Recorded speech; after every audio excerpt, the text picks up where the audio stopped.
Live from New Delhi, you're watching DD India Live, India's voice to the world. I'm Shubhendu Ghosh, coming up in the next 30 minutes. India's Prime Minister Narendra Modi holds talks with Amir of Qatar, Sheikh Tamim bin Hamad Al Thani in Doha on the last day of his two-nation tour of West Asia. Japan slips into recession, loses spot as the world's third largest economy.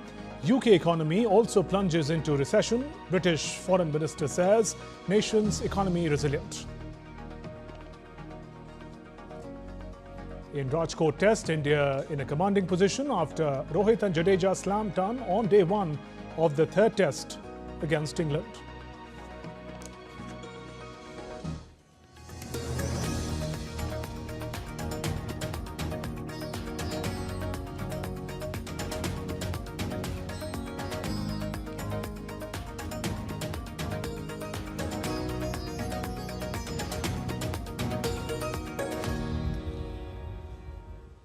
After concluding successful UAE visit, Indian Prime Minister Narendra Modi visited Qatar, where he held productive meeting with Amir of Qatar, Sheikh Tamim bin Hamad, and other key dignitaries. The two leaders held wide-ranging discussions on bolstering bilateral relations with a focus on deepening trade and investment, energy, space, culture, and people-to-people ties. They also exchanged perspectives on regional and global issues. Prime Minister thanked Amir for the welfare of the Indian community in Qatar. Ahead of the meeting, Prime Minister Modi was accorded ceremonial welcome and a guard of honor. This is Prime Minister Modi's second visit to Qatar. Upon arrival late on Wednesday, Prime Minister Modi was accorded warm welcome by a large number of Indian diaspora in Doha. He later met his Qatari counterpart, Sheikh Mohammed bin Abdul Rahman Al Thani. The two leaders exchanged views on expanding bilateral cooperation in sectors such as trade, investment, energy, finance, and technology. Shifting focus now, a 5-judge bench of India's apex court has stalled the electoral bond scheme, stating that it is in violation of the country's privacy laws and infringes upon fundamental rights of citizens. The Constitution Bench, headed by Chief Justice of India, D.Y. Chandrachud, said that SBI should submit the details of the Election Commission of India and ECI shall publish these details on the website. The electoral bonds were proposed in the Finance Bill 2017 and subsequently notified on January 2nd, 2018. Under the electoral bond scheme, bonds could be bought from government-owned State Bank of India, but could be donated to parties anonymously. Union Minister of State for External Affairs and Culture, Meenakshi Lekhi, addressed the International Inclusion Alliance Conference in New Delhi and said India is at the center of inclusion, from direct benefit transfers to inclusion of technology and increased participation of women at every front. India is at the center of inclusion right now. India has a huge experience in including people, and we stand for inclusion like no other country in the world can. Whether it's political inclusion, which is enshrined in our own constitution, and the processes which we have taken, worked at, and also the social and the economic inclusion which we have worked at from earlier times till recent past. The 10 years of our government has actually showcased and has given a template to many countries of the global south, and I will go to the extent that even many countries of the global north as to how inclusion needs to work at.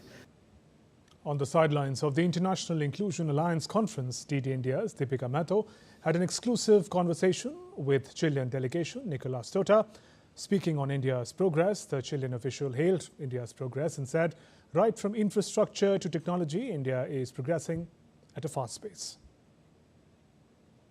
We are here at the International Inclusion Alliance 2024 and we have a very special guest with us who's going to talk about India and his views. Thank you so much, first of all, Mr. Nicholas Tota, for joining us here, exclusively talking to DD. First of all, we would like to know your experience of India and your take of India and its progress so far.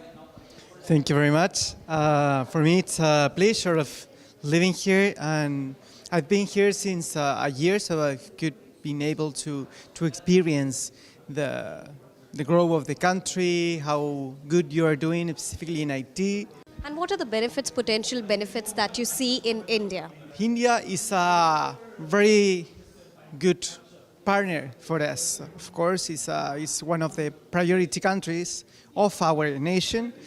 So we, of course, see a lot of potential in IT, for example, as I mentioned before, e-commerce. You're doing very well in e-commerce too. Chile has the largest lithium. We have a lot of lithium in the country, so we can move and work together and cooperate. And especially, you've been here in India since past 1 year. When we talk about the kind of progress that you have witnessed yourself in India and India's bid and wish to become the developed country very soon, what do you think? How do you rate that transformation speed? I can see it, how the country is growing very fast. You have a lot of new things everywhere you travel.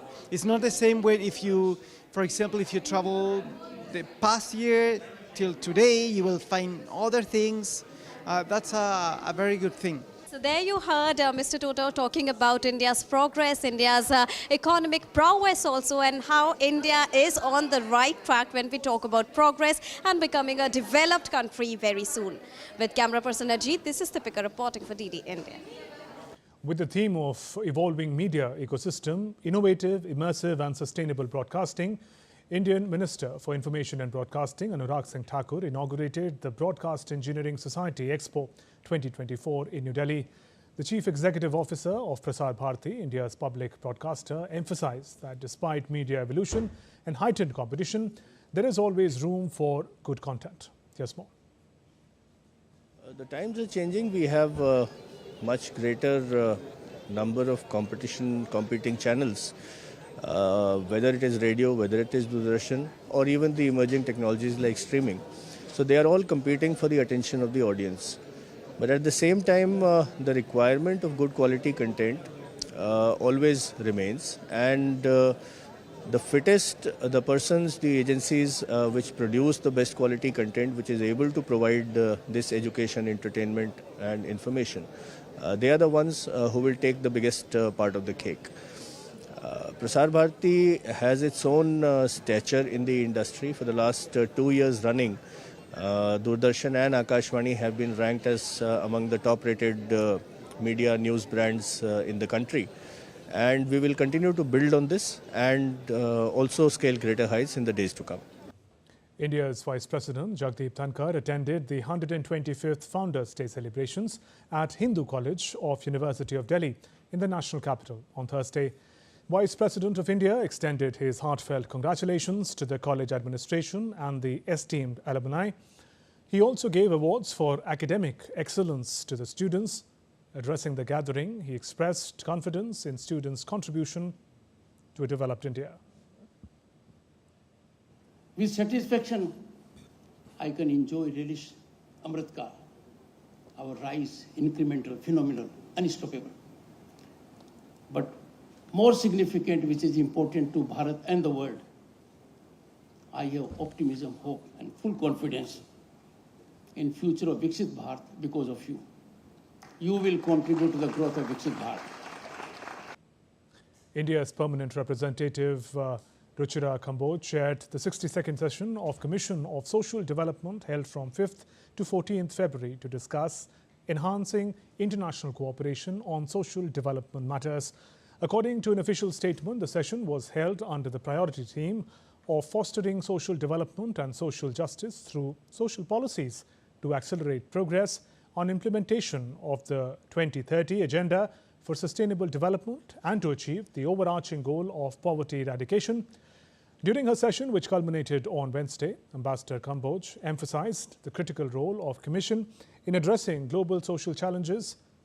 In a breakthrough for the session held under the chairmanship of India, 4 resolutions were successfully adopted, including a resolution on promoting care and support system for social development. Additionally, during the closing segment, several member states voiced their appreciation towards India's success in chairing the Commission and its role throughout this annual session. Maldives has deported 186 foreigners, including 43 Indians, after accusing them of committing crimes like visa violations and drug offence. The date of their deportation is not yet known. The deportations come as efforts are underway in Maldives to shut down businesses operated illegally. Immigration and police have been conducting raid operations for 2 or 3 times a week. However, no particular group is being targeted. Indian Army Chief General Manoj Pandey is on an official visit to the United States. He reviewed the US Army Honor Guard on arrival at Fort Myers and thereafter, in a solemn ceremony, paid respect by laying a wreath at the tomb of unknown soldier at the Arlington National Cemetery. Subsequently, General Pandey engaged in high-level professional discussions with General Randy George, the Chief of Staff of the United States Army, along with other senior military leaders. India's space agency ISRO is all set to launch the GSLV F14 mission carrying INSAT 3DS satellite from India's southern city of Sriharikota on Saturday. In its 16th mission, the GSLV aims at deploying the INSAT 3DS MET satellite. It is designed for enhanced meteorological observations and monitoring of land and ocean surfaces for weather forecasting and disaster warning. The satellite will give a boost to the MET services along with the presently operational INSAT 3D and INSAT 3DR satellites. Let's now take a look at some more stories making news in the country. India's Finance Minister Nirmala Sitharaman launched 3 commemorative coins in Delhi. The coins are launched on the foundation day of the Organization Security Printing and Minting Corporation of India. One coin depicts the one-horned rhino, the second one Gautam Buddha, and the third is on Lord Ram Lalla. Indian government and the protesting farm leaders are expected to hold third round of discussions on Thursday. Union Ministers Arjun Munda, Piyush Goyal and Nityanand Rai are expected to hold virtual talks with representatives of protesting farmer unions. A massive deployment of police and paramilitary personnel, besides multi-layered barricading, is in place at Singhu, Tikri and Ghazipur borders to ensure law and order situation. A group of Indian Air Force personnel successfully executed comprehensive training in ground-based search, rescue and casualty evacuation in challenging terrain of the Zanskar Valley. The air warriors underwent extensive familiarization with the topography, evacuation protocols, as well as search and rescue procedures during the training exercises.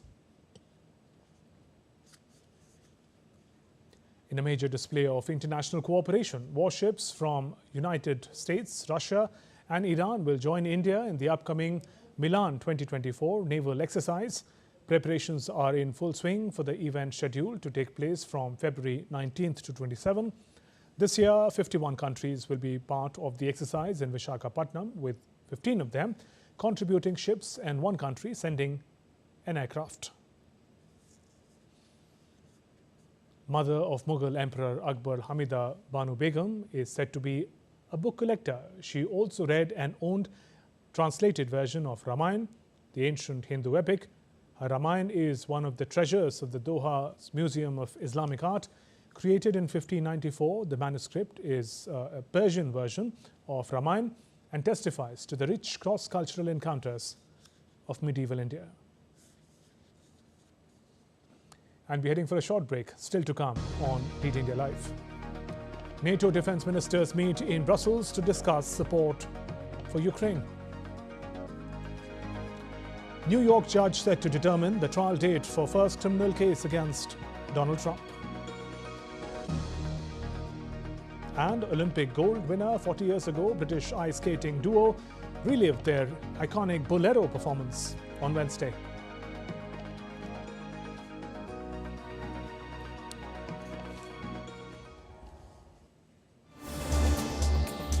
Voice of a rising aspirational world.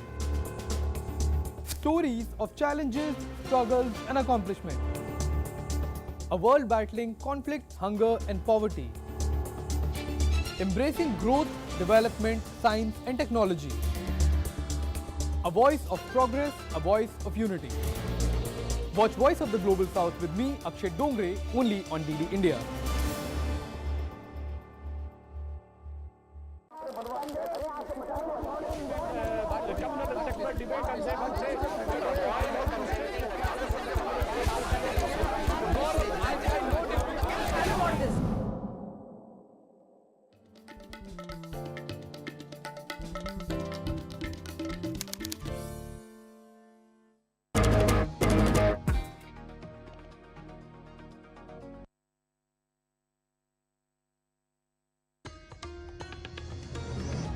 It's from the NATO. NATO defense ministers on Thursday met in Brussels to discuss support for Ukraine and prepare for the upcoming Leader Summit.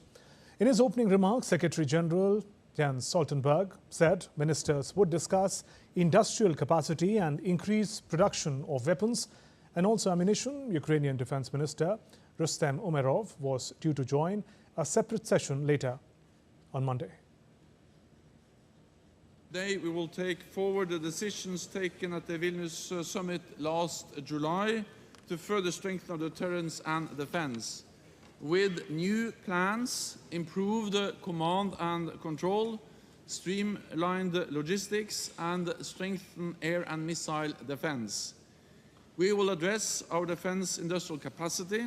We are ramping up production of much needed weapons and ammunition for Ukraine's security and for ours. France will meet a NATO alliance target to spend 2% of its gross domestic product GDP on defense this year. French Defense Minister Sébastien Lecornu said on Thursday. The minister affirmed that these statistics during NATO defense ministers' gathering, where Secretary General Jens Stoltenberg mentioned that 18 out of 31 allies are on track to meet the commitment. Since his election in 2017, the president has decided to double the French national defense budget. From a budget of approximately 30 billion euros in 2017, we will reach 69 billion euros, which means I can confirm to you that France will reach NATO's 2% of GDP target this year, 2024. D'obtenir ces 2%, même si c'est un sujet qui a l'air de passionner beaucoup de gens. Ukrainian missile attack hit Russia's southern city of Belgorod. According to Russia's state-owned news agency, at least 5 people were killed, 18 wounded as missile strike hit local shopping center. Russian authorities said 25 civilians were killed in the biggest of these the end of December. During a joint news conference in Poland on Thursday, British Foreign Secretary David Cameron and Polish Foreign Minister Władysław Sikorski urged the US Congress to approve an aid package for Ukraine. Poland and Britain have been among Ukraine's strongest supporters in the ongoing war against Russia. US President Joe Biden is pushing the Speaker of the House of Representatives, Mike Johnson, for a vote on the funding bill for Ukraine that is opposed by former President Donald Trump. I would like you to treat this as a joint appeal to the US House of Representatives and personally to Speaker Mike Johnson to put the aid package for Ukraine to a vote. What the EU's already done for Ukraine, but because of their strength and power in the world, we really do want to see Congress pass that money to support Ukraine economically, but crucially militarily in the months ahead. A New York judge is set to determine the trial date for the first criminal case against Donald Trump. His presence is expected at the hearing, where the judge will also address Trump's motion to dismiss the case. This decision is highly anticipated, will have significant implications. DD India's William Denslow delivers updates from New York. Donald Trump faces 34 felony counts tied to allegations that he made hush money payments to a porn star during his 2016 race to the White House. The man, expected to be a key witness, former fixer Michael Cohen, paid Stormy Daniels $130,000 ahead of the election, and prosecutors claim that Trump reimbursed Cohen by falsely claiming the money to be a legal expense. Trump denies the charges, and his legal team have called for a Manhattan judge to dismiss the case outright.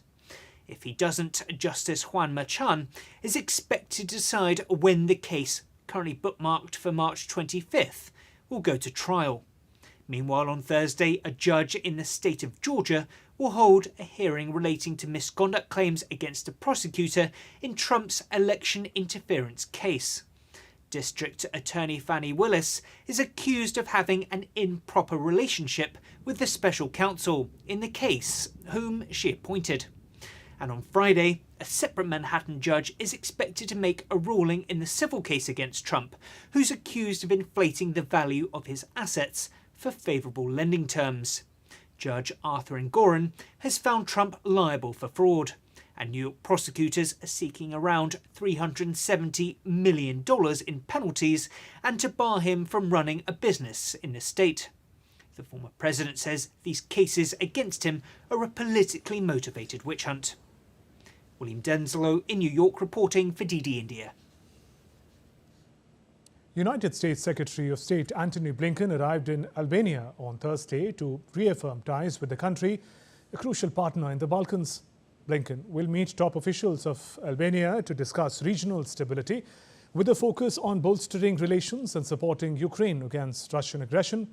The officials will address rising tensions between Kosovo and Serbia. During his visit, Blinken will also acknowledge Albania's support during the Afghan crisis and meet Afghan refugees and Albania's humanitarian workers. Following his visit to Albania's capital, Tirana, Blinken will head to Germany for the Munich Security Conference. Japan has lost its spot as the world's third largest economy to Germany after its economy shrank for 2 quarters in a row. The recession has been attributed to weak domestic demand and a significant fall in the value of the yen. The official data states the country's GDP contracted by a worse than expected 0.4% in the last 3 months of 2023 as compared to a year earlier. It came after the economy shrank by 3.3% in the previous quarter.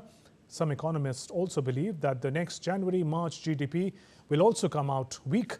This is due to negative impact from the Noto Peninsula earthquake and low production and exports.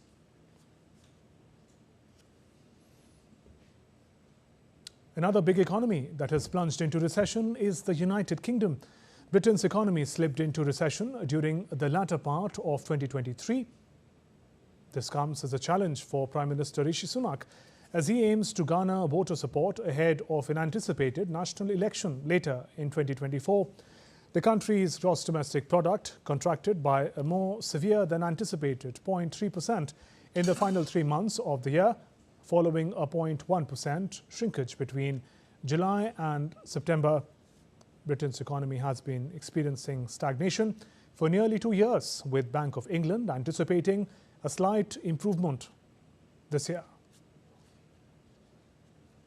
And as the news surfaced, UK Finance Minister was quick to come to rescue. He stressed that the economy is more resilient.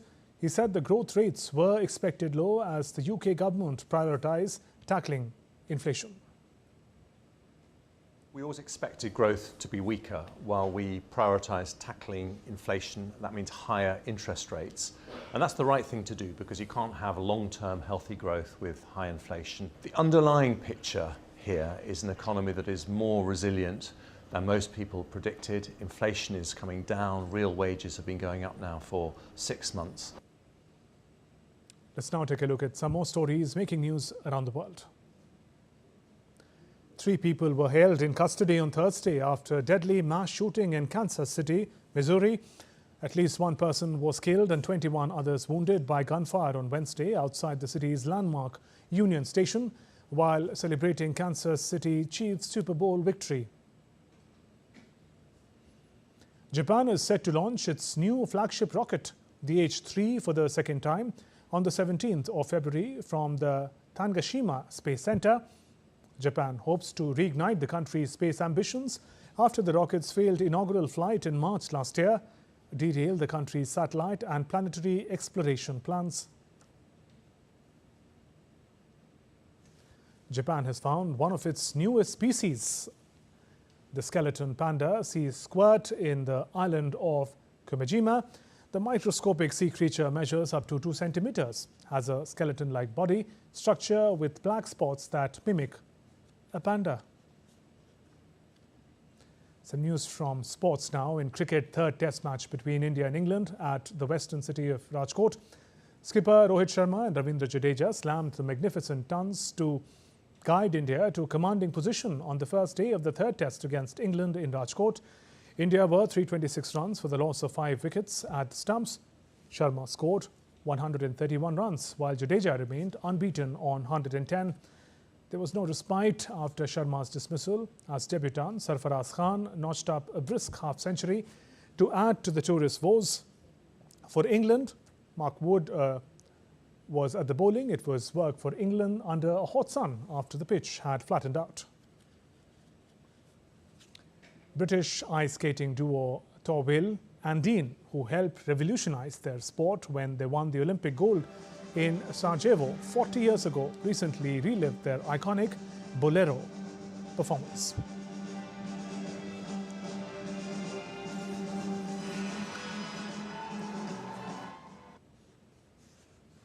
And that's all for this edition of DD India Live. But let us know your thoughts on the news of the day. You can connect with us on Facebook, X, formerly Twitter, and Instagram. You can also find us online at ddindia.co.in. We'll be back with more news as it breaks here on DD India. I'm Shubhendu Ghosh from all of us here in Delhi. Thanks for watching DD India Live. Namaskar.